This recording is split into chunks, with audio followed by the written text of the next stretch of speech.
To begin, when it comes to getting green, the obvious place to look is towards renewable energy.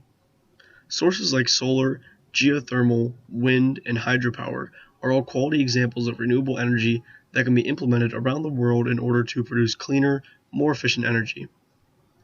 With the addition of these practices, job openings are likely to increase drastically in their respected areas. This can make for better business in areas where renewable energy is practiced.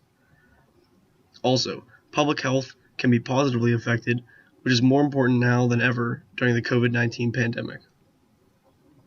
Looking outside the small lens of the immediate area around energy production, global climate change can be slowed, assuaging the negative effects revolving around such a matter. However, when planning to incorporate renewable energy, it is important to research aspects of the area in which the plan is intended to make the best fit. In this case, we're looking at Beaver County, Pennsylvania. Continuing, when we look at the sources of renewable energy with respect to Beaver County, we see pros and cons, but we also see a clear-cut winner in terms of short-term investment and long-term benefits. When we look at solar energy, we find that Beaver County actually has 43 less sunny days per year than the average United States location, along with the fact that Beaver County has an average ultraviolet index that is 14% less than the U.S. average, making solar energy a poor option here. Beaver County also has average wind speeds of about 7 miles per hour, which is very low in comparison to the rest of the United States. Pennsylvania does not even rank in the top half of the states in terms of average wind speeds. Then, looking at geothermal contributions, Beaver County already has systems in place in areas like Beaver Falls and Rochester. This leaves us with hydropower, or water, as a primary source of renewable energy for Beaver County, Pennsylvania. This actually makes perfect sense too, as Beaver County has great water access, especially with the Ohio River, Beaver River, and many others. This is apparent with its low elevation that is roughly 1,440 feet lower than the average location within America. Not only that, but Beaver County actually has just as much annual rainfall as the average place in the United States. Most areas in Beaver County also receive snowfall, which only adds to the precipitation totals as well as the potential for hydropower. This allows the country to have an average of 40 more days of precipitation than the standard for the United States, which matches up with the low total of sunny days in Beaver County. Seemingly a perfect fit to the energy puzzle of Beaver County, we see all information pointing towards water as a primary source. This even matches one of the 4 types of industry opportunities or environmentally friendly business mentioned in the reported title ReImagine Beaver County, as the plan would fall under riverfront development. Including hydropower into normal practice will allow for Beaver County to ditch the one-dimensional form of energy seen in its past and instead build a diverse, long-lasting economy around energy. Next, a need for application is to be put in place. With rainfall, simple contraptions can be placed atop buildings throughout Beaver County to generate energy.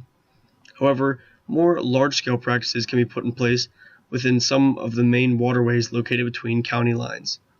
A Stanford study found that where nature has carved out a large basin to catch rainfall, dams and turbines can be installed to produce significant amounts of electricity. These significantly large areas include rivers and large waterways that are copious in Beaver County. This calls for a seemingly simple makeover to take place in the Ohio River of Beaver County, as there have been similar cases popping up around the nation.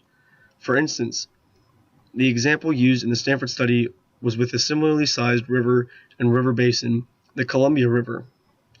The same is seen with many other locations along the same river where dams and turbines have been placed to successfully produce cleaner hydropower energy, such as the Chief Joseph Dam, the Bonneville Lock and Dam, to go along with the Grand Coulee Dam, mentioned in the study.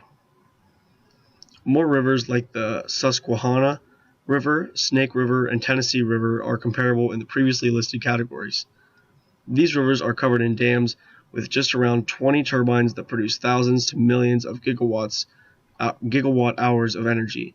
To put that into perspective, New York City uses 11 gigawatt hours of energy to power itself each day. Also, 1 gigawatt hour is enough to power 100,000 homes. The difference between these examples and the ones in Beaver County is that the size of those in Beaver County are incomparably smaller, with less turbines that only begin to blemish the failure of such an attempt in Beaver County, like the crumbled dam in Beaver Falls. This means that it is time to progress Beaver County with long-lasting power that will boost the economy as it feeds people jobs. Proceeding, there are around 2,300 hydroelectric dams in the country, where about 250,000 people are employed. This means that after a dam is built in Beaver County, there will be over 100 people working there. That does not include the hundreds to thousands of jobs that can be created during the period of construction and engineering. Piling onto the positives of job creation is the cheap expenses of such power at just 2 cents per kilowatt, and the prevention of flooding via dams that would be perfect in an area like Aliquippa that has faced detrimental consequences of floods. Not to mention the great recreational uses that can be made with the dams to ignite the spirit of the outdoors that many members of Beaver County possess. Using this form of hydropower even has a positive effect on debris control, which can benefit general health. However, the main health benefits are seen as we decrease the use of fossil fuels like gas, oil, and coal. A Harvard article describes the deleterious effects of fossil fuels as they release pollutants that lead to early death, heart attacks, respiratory disorders, stroke, exacerbation of asthma, and absenteeism at school and work. It may even be related to autism spectrum disorder and Alzheimer's disease. Not only the people, but the Earth is suffering from fossil fuels as they produce carbon, a greenhouse gas that is causing the Earth to warm. These implications can be avoided with a switch from fossil fuel dependency to the reliance on cleaner hydropower. This gives all the more reason for Beaver County to fix failed dams and create a new, large-scale dam with turbines for the people, the county, and the world. Thank you.